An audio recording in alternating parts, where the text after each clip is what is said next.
My name is Eden and I work one-on-one with adults over 50 to rebuild knee strength and balance through structured, progressive movement, not random exercises, with weekly guidance and adjustments based on your body's feedback.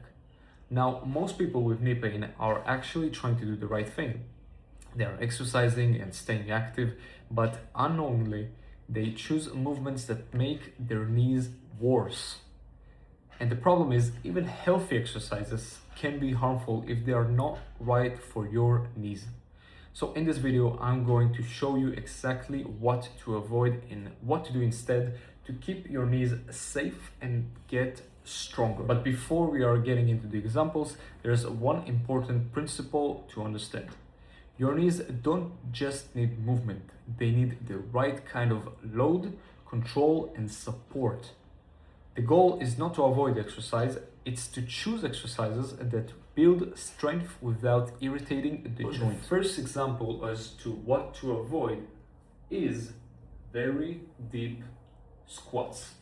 You might be squatting, but very deep squats, especially if your knees collapse inward or you feel pain at the bottom, can be very harmful for your knees. These can put a lot of pressure on the knee joint, especially if you don't have enough strength and control. So what to do instead? You grab a chair and you're going to just simply sit down on the chair, control the motion until you go down and then go back up. Again, control the way back down and then control the way back up. Get down and get up. Now, if you absolutely need to, you can grab onto some sort of a surface, maybe a wall, maybe the arms of the chair, and you can use it to help you to guide your way up and down. And this builds strength while keeping the knee in a safe range of motion. Example number 2, what to avoid. You want to avoid very long and deep lunges. This exercise is actually one of my favorites, and I love it to build lower body strength so that your lower body, your quadriceps, so this area which supports the knees a lot, is going to be healthy and stronger. But the mistakes that a lot of people do is that they go too deep and that they go too long. So what to do instead? You want to use shorter steps to keep your movement control, or even while you do this, you want to hold on to a surface. So instead of opening your legs up like this too much, try to do this while keeping your feet at a shoulder distance, and then hold on to a chair. So like I have here, go slowly back down, almost touch the ground, or go as low as you can. So maybe here, halfway, and then go back up. You're really going to feel the area around your knees fire up, and this is what I love most about this exercise.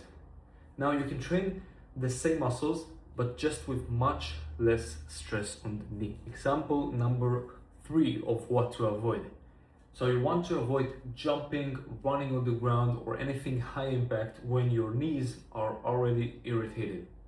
This increases repetitive strain on the joint, which is bad, obviously, and you can, instead of this, choose to do low impact motions and other options like walking on an incline.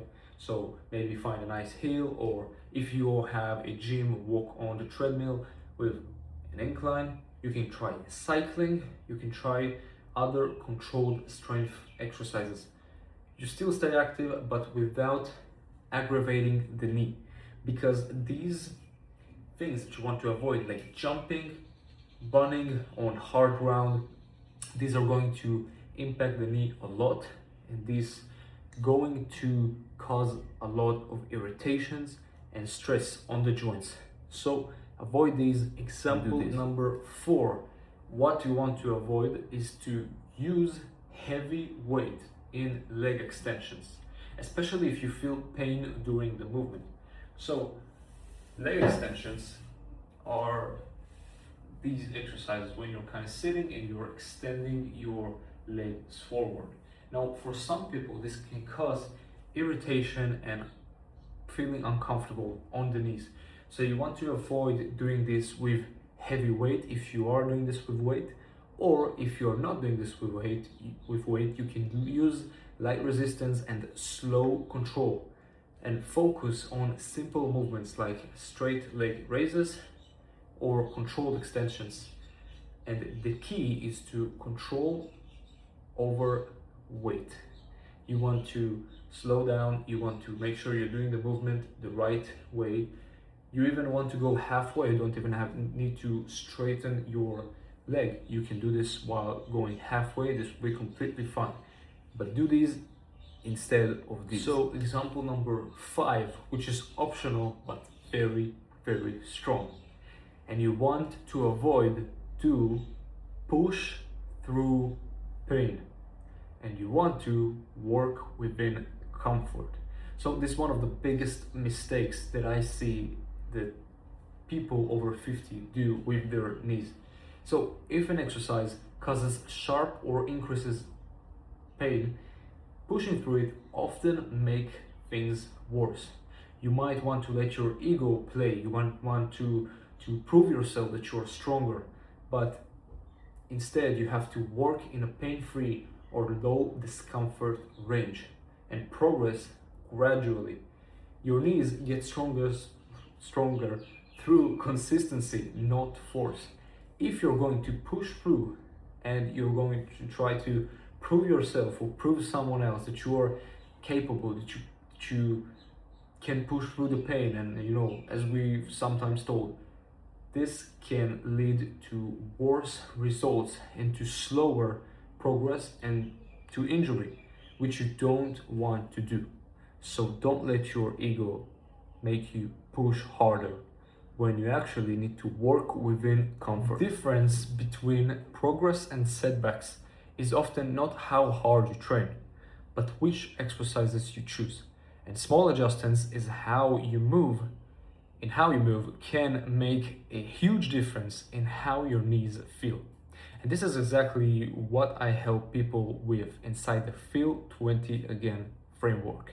Because the truth is that the right exercises are important, but what really makes the difference is having them adapted to your specific needs, your level, and your progress, because everyone is different. So for now, use this guide to make you make better exercise choices and protect your knees while you build strength. And remember, it's not about doing more, it's about doing what's right for your body. Train smart and let your knees thank you.